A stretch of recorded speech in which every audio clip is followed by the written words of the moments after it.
Top of the morning, top of the morning, top of the morning, man. Shout out to everybody, man, out there. Your boy is on the road, Orlando, Florida. Shout out to everybody in Orlando. I'm actually about to, I'm at this energy plant right now. You know what I'm saying? I think you might can see all the little stuff over there, a little energy plant. I'm actually headed to Charlotte right now. But shout out to everybody. I want to talk about Coty, a couple other things real quick. We do have a winner. Tay-Rock, how do y'all feel about that? How do y'all feel about Tay-Rock being the Coty for 2024? I'm not really surprised. I felt like it was going to be hard for people to sit up there and not give Tay-Rock the Coty. You know what I'm saying? I'm not saying other people didn't deserve it or whatever. Obviously, there was other people in the running. But we know how this is, man. You know what I'm saying? It's sometimes it's a buddy system. Sometimes it's the voting. Sometimes it's fan favorites, stuff like that. And Rock basically been proclaiming he was going to win Coty throughout the entire year. So for Geechee Gotti and all these guys to sit up there and just not give it to him, I think Rock might have slit his wrist, man. Like, you would have never heard the end of that shit. It would have been a whole bunch of this and that and that and this and a whole bunch of him, you know, whining on Twitter and a whole bunch of other stuff, man. You know, the squeaky wheel always gets oiled, man. And Rock is someone has been very outspoken about wanting to win Coty, and he had a good year. So I'm not really surprised. When you look at it, you could say Av didn't lose a round. You could say Av, you know, didn't lose a battle, and all those things are true. You know what I'm saying? Could there be some recency biasness? Could they be looking at the bad news battle like, damn, we kind of expected a little bit more out of you? That's very possible too. I remember when Chilla Jones and K-Shine was kind of in the running for it, and then at the top of the year, Chilla beat K-Shine, and then Chilla goes on to win Coty. And I felt like that battle, even though it was the next year and it wasn't supposed to be taken into consideration, I do feel like him beating K-Shine on URL kind of helped sway the votes a little bit. And so that's kind of how I look at it. But you had Rock number 1, Av number 2, Swamp number 3, Chef Trez number 4, and Sharon number 5. I was surprised at some people. I'm looking at this list.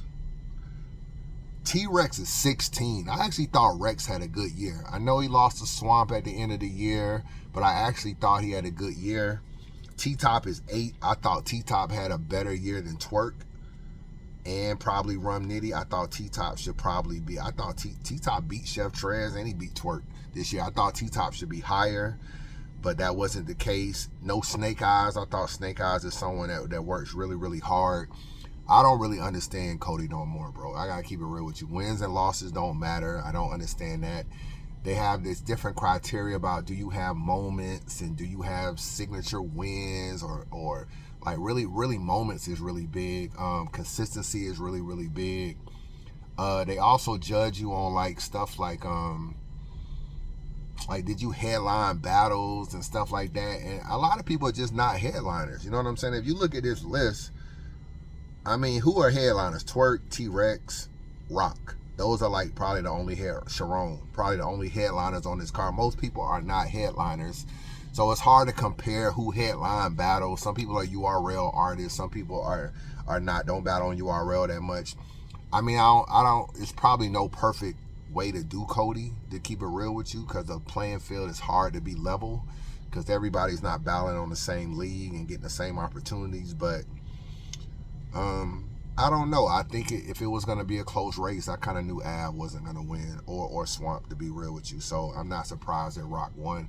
Rock had a good year. The only thing I did not like about his year was the overwrapping of the rounds. I felt like he was like trying to win these battles, like by just overdoing it and just not giving a damn. But you know what? You know the saying, man. If you ain't cheating, you ain't trying, man. You ain't cheating, you ain't trying. So congratulations to Rock. You know, I feel like he is a worthy person for winning Coty, so I'm not going to take nothing away. I'm not going to hate. I don't think Av just overwhelmingly won, you know what I'm saying, or did enough to win. He had probably about 8 battles. Rock had about 16 or something, so Rock had way more battles. Obviously, he had bigger battles, but he's the bigger artist. He's going to have bigger battles. Av didn't really have a lot of URL battles. His biggest battle was Hollow, but it was on either Trenches or Chrome 23. Rock battled Big K. You know what I'm saying? He also battled on URL. The only thing about Rock, though, I got to keep it real. You could argue Rock got 30 twice. Chef Trez and Jazz. So it's kind of like, damn, it's one thing to kind of win Coty. It's another thing to get 30 twice. And you can make that argument. Plus, he choked for like he don't ever choke. He choked in one battle. He was not clean in the Chef Trez battle. There were some challenges with him trying to get so many battles and try to increase his schedule so much. And I don't know if they was really knocking him for that. You know what I'm saying? Because he got 30 on Summer Madness, bro. Like, that's the biggest event in battle rap, and he basically did not win a round. So I think stuff like that should weigh heavy. But if you're not taking wins and losses into effect, it's not going to weigh heavy. So I don't really understand. Apparently, there was only like 70 people that voted, which was like an all-time low. There wasn't a lot of money donated or donators, but somebody did donate like $5 grand. I don't know that, but I wouldn't be surprised if that was Frank White, to keep it real with you. I would not be surprised if that was him. But so I think Rock gonna end up getting about $7,500, which is a good look. But yeah, Coty it's dwindling down every year. You know what I'm saying? I don't think it's promoted the way it needs to be promoted. I don't think battle rappers are getting the voting and things out there as much. All the media isn't being used. You know, every year I'm asked like, yo, were you invited to Coty? And it's like, no, I was never invited to Coty. You know what I'm saying? And I'm not tripping, but I'm just saying, like, when you don't really include like all the media, it's hard to get messages out there. It's hard. Like, I'm gonna keep it real with you. I put up a tweet like 2 days ago. I was like, does anybody know when Coty is? And niggas was like, yo, it's tomorrow. It's like, I didn't even know Coty was tomorrow. You know what I'm saying? Like, I guess I don't really be watching J Black like that. I definitely don't do no Coty spaces. Like, somehow in battle rap, we done kind of got this sense that as long as I do a space, I've done my marketing media thing. But YouTube reaches way farther than spaces, and the only way a space can even gain any leverage is if you take the space and you put it on a YouTube channel.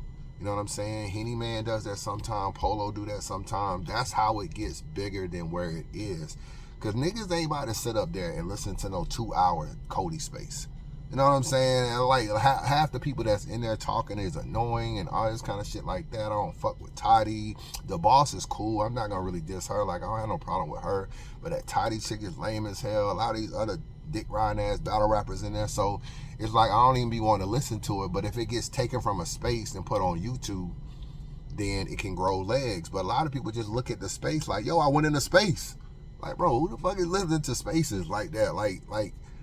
I mean, I know we do a lot of blogs off spaces, but it's like somebody didn't clickbait it. Somebody didn't turn it and took the good part out, turn it into a topic, and put it in there, and then we end up talking about it. But nobody, I don't know what y'all niggas do throughout y'all day, but I do not sit back and listen to hour-long spaces. You know what I'm saying? It got to be a battle rapper I really rock with, and he got to be talking some ish, you know what I'm saying, that I feel like I want to hear. But a lot of times, like, nah, I'm not really doing that. So, but, you know, it's just dwindling. It's probably cool that J Black is in it this year, because I don't think it's really getting the support. No, Champion don't even get a lot of support. If you just look at the numbers and stuff, like ever since Tech 9 passed away and Anwar and all them people got added on, I think it probably like some of the, you got to have a yin to the yang, and J Black is super nice, and at least Tech 9 kind of had a little edge to him or whatever.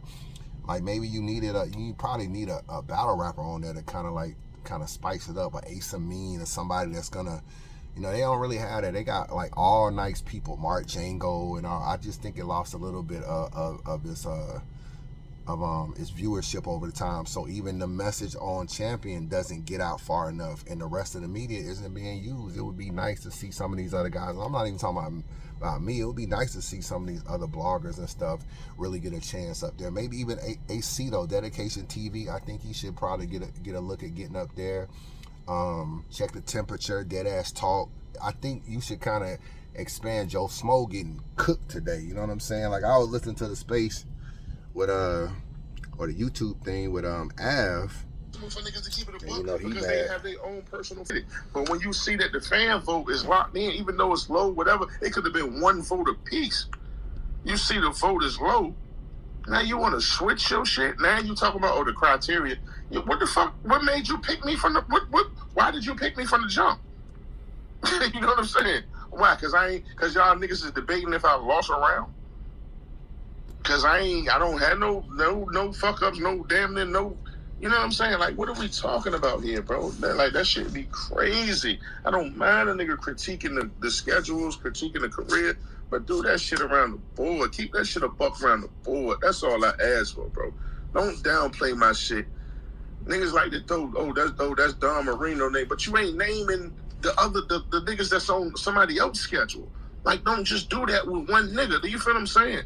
That shit is weak to me, bro. You trying to make it seem like my shit was just a whole bunch of weak ass niggas, and the nigga ain't doing nothing but battling all around Mount Rushmore type shit. That's not what you're supposed to do.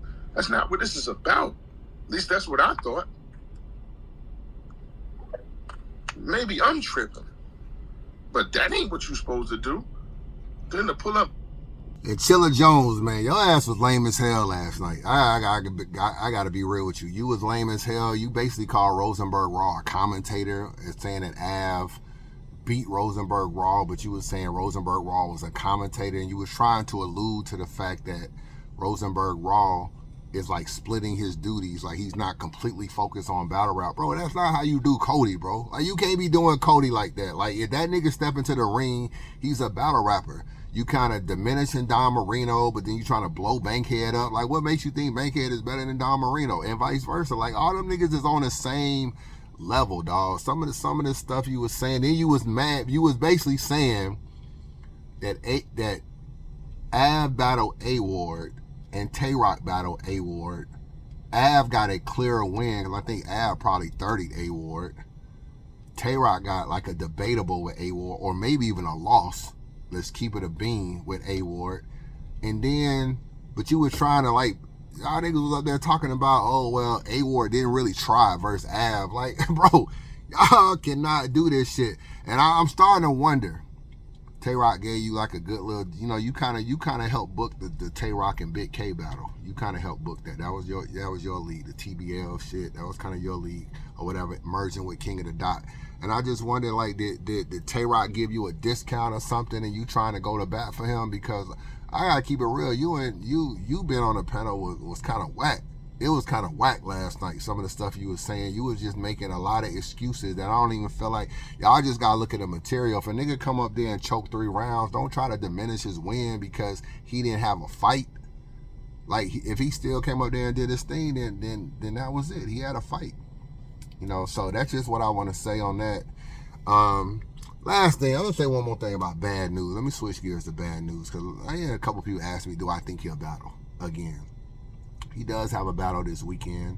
It was already booked before this whole situation. Shout out to Hunger Games. He's battling Riggs, who's a blood. So we'll see if Riggs addresses anything. It's gonna be in North Carolina. After that, I don't see him really being booked like that. I'm not saying he won't battle ever again. Even Adi Boom was booked again, but his career is over, bro. It's over. Like, it's over. I respect the fact that he showed up to battle. I respect the fact that he's standing on what. I respect the fact that he even did the interviews. And to me, he did the most solid to T-Top than anybody on the card. I gotta keep it real. Him and like Coffee and Snake Eyes and some of them did the most solid to anybody, because he actually he was the most anticipated battle. He didn't cancel.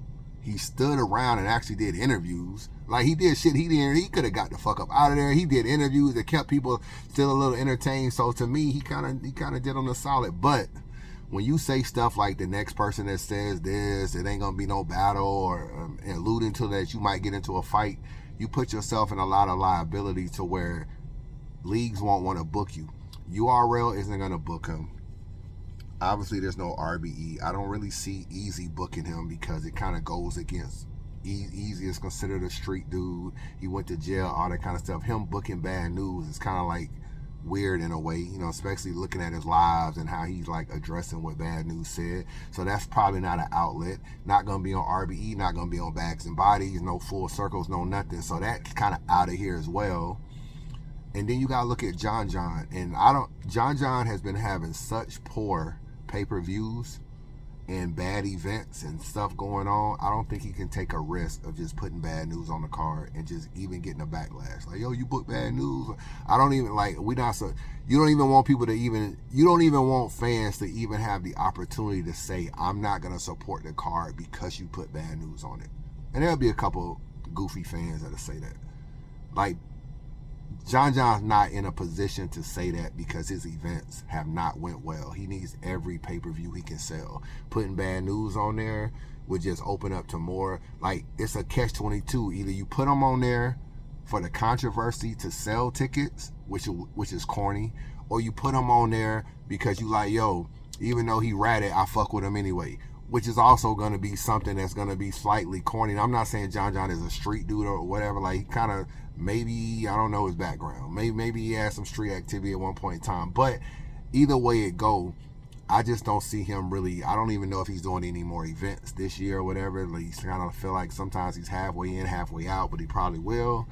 But at the same time, I don't necessarily know. Bad News is a big reason why the mayor is around. I think he kind of like knew the mayor first and helped bring the mayor to battle rap. So I don't know. Maybe if he got the mayor money behind him, he could battle. But I just see people kind of being cool on him, to keep it real with you. I see people being cool. I'm not saying he won't ever be booked, but if you're not being booked by leagues that matter, Bullpen, The Riot, Trenches, Chrome 23, King of the Dot, Chillers League, Hitman's League, Calico's League, nobody's gonna care that some small at Pit Fights Battle League booked you and it's gonna get fucking, like, nobody even knows about it or whatever. It gotta be a league that like niggas kind of know about. If that's not the case, then you just kind of fade. And the fact that Bad News kind of had this, I don't give a fuck attitude, it just seemed like shit can pop off at any time with him. It's just too much of a risk. And he's not good enough of a battle rapper for the risk. The reward doesn't outweigh the risk. You know what I'm saying? I feel like is my battery down? I feel like my shit light as hell. Talking, let me see. But I feel like the reward doesn't outweigh the risk. If this was somebody else, like a Twerk or somebody that does views, people might be like, man, the views are too good. We gotta keep booking them. You know what I'm saying? URL signed Kid Slade for probably a 5-year contract. That's probably why Kid Slade is getting booked. But you see they hit Kid Slade. They got Kid Slade on like all these app-only cards. He's not on any pay-per-views. He wasn't on Caffeine anymore. You couldn't put rat emojis all in the stuff. Like, they protected Kid Slade a little bit. And I just don't feel, like, Bad News, it's not an investment in there for him. He's not enough of a ROI for niggas to even deal with it. So no, I don't think that's the case. I kind of think he's done, to keep it real with you. I think he's done. I don't wish no bad on him. You know what I'm saying? I don't got nothing against Bad News at all, but if I'm just keeping it real, then that's probably going to be the case. He was just starting to get liked within the last year, if we being real. Like, most people kind of didn't really care about Bad News, but it's just like, oh, Bad News had a pretty good year, whoop-de-whoop-de-whoop-de-whoop-de-whoop. Like, you could have argued a nigga could have been on Coty too. Bad News kind of like beat Arsenal. You know what I'm saying? Like, I'm just trying to think of his year, like, in the last, he didn't really have a bad 2024. The nigga is, he ain't on the panel, you know what I'm saying? But he didn't have a bad 2024. He's kind of been on his ish a little bit lately. And, but it is what it is, man. Chris Unbiased, holla at your boy.